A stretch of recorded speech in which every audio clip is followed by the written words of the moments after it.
दोस्तों, ये चित्र आपको चौंका देंगे। देखिए कैसे मिलिट्री टैंक समुद्र में डूबा दिए जा रहे हैं। थाईलैंड की रानी के आदेश पर 25 मिलिट्री टैंक साउथ चीन सी में डाले जा रहे हैं। रानी की और एक और आदेश से कई ट्रेन के डिब्बे भी फेंक दिए जा रहे हैं।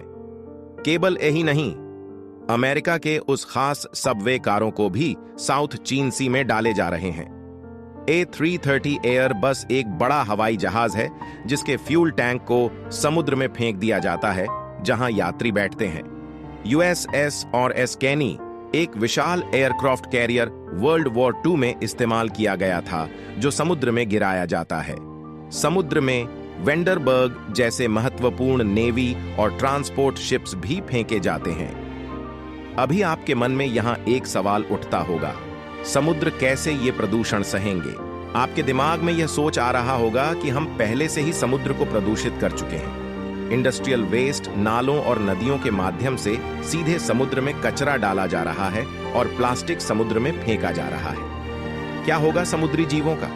कैसे बचाएं समुद्री जीवन को? क्योंकि हर महासागर में ग्लोबल वार्मिंग के कारण जल का तापमान बढ़ रहा है। इससे सबसे तेज बदल रहा है हिंद महासागर।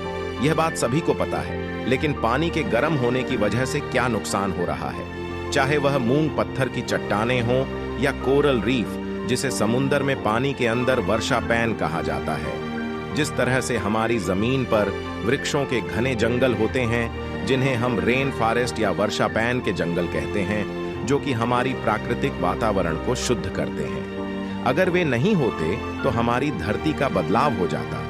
यदि आपको ऐसा लगता है तो यह सही है, लेकिन यह सच्चाई है कि जंगल एक निश्चित सीमा तक ही ऑक्सीजन उत्पन्न करते हैं और कार्बन डाइऑक्साइड खींचते हैं। लेकिन वायुमंडल में सबसे अधिक कार्बन डाइऑक्साइड को अवशोषित करने वाली सबसे बड़ी चीज है वह समुद्र के अंदर मौजूद रेन फॉरेस्ट है, जिसे हम कोरल रीफ कहते हैं। मूंग पत्थरों की चट्टानों को अपने आप में एक संरचना के रूप में देखा जा सकता है जो समुद्र के अंदर पाई जाती है और जहां पर 70% जली जीवन होता है। यहाँ की जली जीवों को ये मूंग पत्थर ही उनका घर माना जाता है। ये कोरल रीफ ही उनका घर है और वहीं प्राकृतिक प्रतिरक्षा होती है। लेकिन बाद में जिस प्रकार समुद्री विकृति और जली जीवों के नुकसान के कारण हम समुद्र में अपना सभी प्रदूषण फैला रहे हैं, यह भी उनके लिए खतरनाक साबित होता है। यानी कि कोरल के ऊपर जो जली जीव रहते हैं, जिन्हें हम कोरल रीफ कहते हैं, वे धीरे धीरे गायब होते जा रहे हैं। पूरी कोरल चट्टानें धरती से ब्लीच होती जा रही हैं, वे गायब होती जा रही हैं। यदि समुद्री जल जीवों के घरों को समाप्त किया जाए तो जल जीव भी अपहरण हो जाएंगे और विशाल स्तर पर मैस एक्सटिंक्शन इवेंट्स का सामना करना पड़ेगा। समुद्री जल जीवों बचाने के लिए कोरल को कंसर्व करना जरूरी है। हमें आर्टिफिशियल कोरल रीफ बनाने के लिए विशाल प्लानिंग की आवश्यकता है। दुनिया भर की सरकारें और पर्यावरण संरक्षण विशेषज्ञों ने मिलकर एक रास्ता तय किया है। जो बड़े टैंक हानि प्राप्त हो चुके हैं उन्हें समुद्र में फेंका जा रहा है। यह अद्भुत है। ये हवाई जहाज, एयरक्राफ्ट कैरियर्स और टैंक्स जो समुद्र में डाले जा रहे हैं, वे इसलिए डाले जा रहे हैं क्योंकि उन पर जीवाणु, जलवायु और नए कोरल रीफ के विकास की शुरुआत हो सकती है।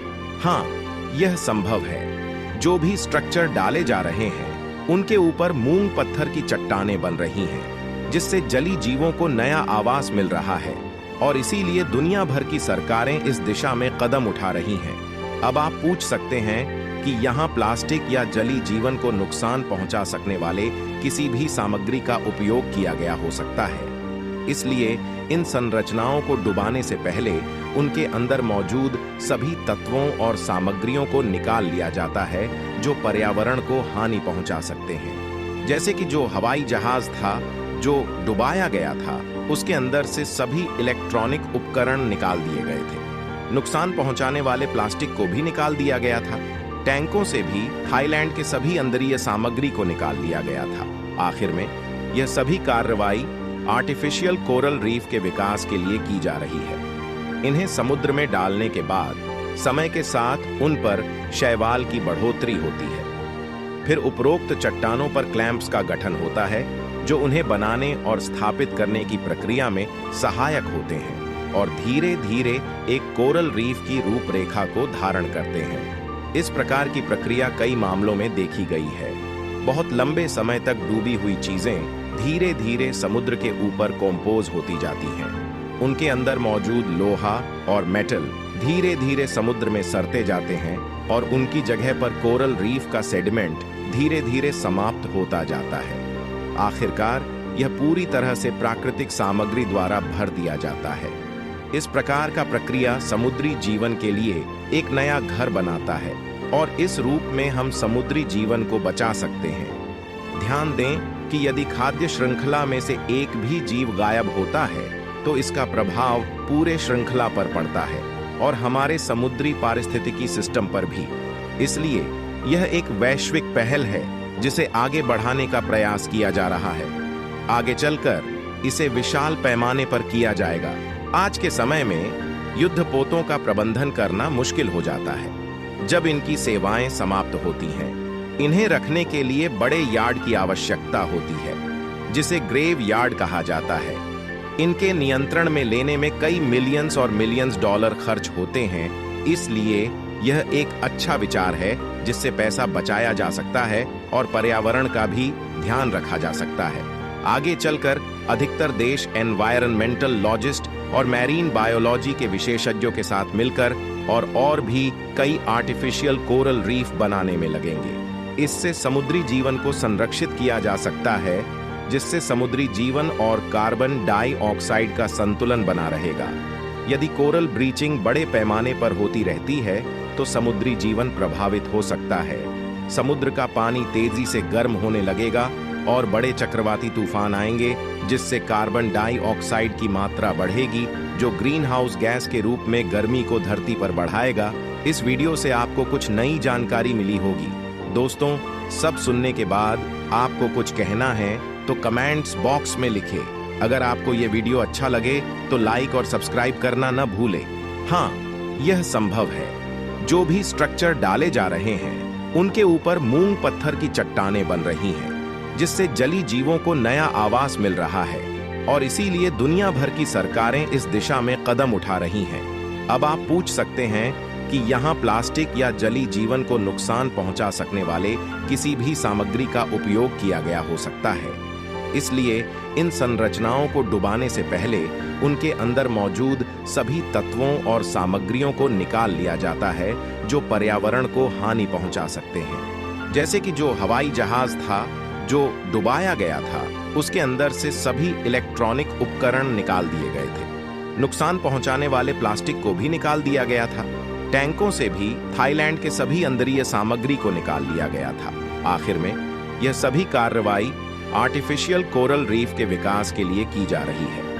इन्हें समुद्र में डालने के बाद समय के साथ उन पर शैवाल की बढ़ोतरी होती है। फिर उपरोक्त चट्टानों पर क्लैंप्स का गठन होता है जो उन्हें बनाने और स्थापित करने की प्रक्रिया में सहायक होते हैं और धीरे धीरे एक कोरल रीफ की रूपरेखा को धारण करते हैं। इस प्रकार की प्रक्रिया कई मामलों में देखी गई है।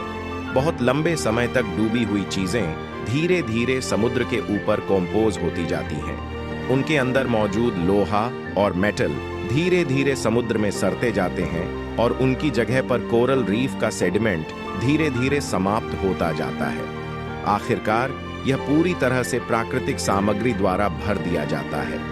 इस प्रकार का प्रक्रिया समुद्री जीवन के लिए एक नया घर बनाता है और इस रूप में हम समुद्री जीवन को बचा सकते हैं। ध्यान दें कि यदि खाद्य श्रृंखला में से एक भी जीव गायब होता है तो इसका प्रभाव पूरे श्रृंखला पर पड़ता है और हमारे समुद्री पारिस्थितिकी सिस्टम पर भी। इसलिए यह एक वैश्विक पहल है जिसे आगे बढ़ाने का प्रयास किया जा रहा है। आगे चलकर इसे विशाल पैमाने पर किया जाएगा।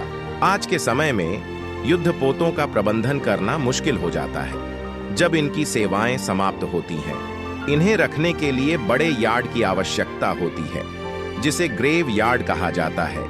इनके नियंत्रण में लेने में कई मिलियंस और मिलियंस डॉलर खर्च होते हैं। इसलिए यह एक अच्छा विचार है जिससे पैसा बचाया जा सकता है और पर्यावरण का भी ध्यान रखा जा सकता है।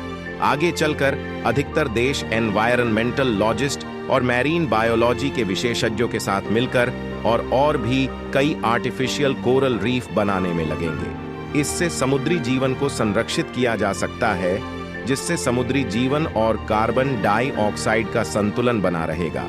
यदि कोरल ब्रीचिंग बड़े पैमाने पर होती रहती है तो समुद्री जीवन प्रभावित हो सकता है।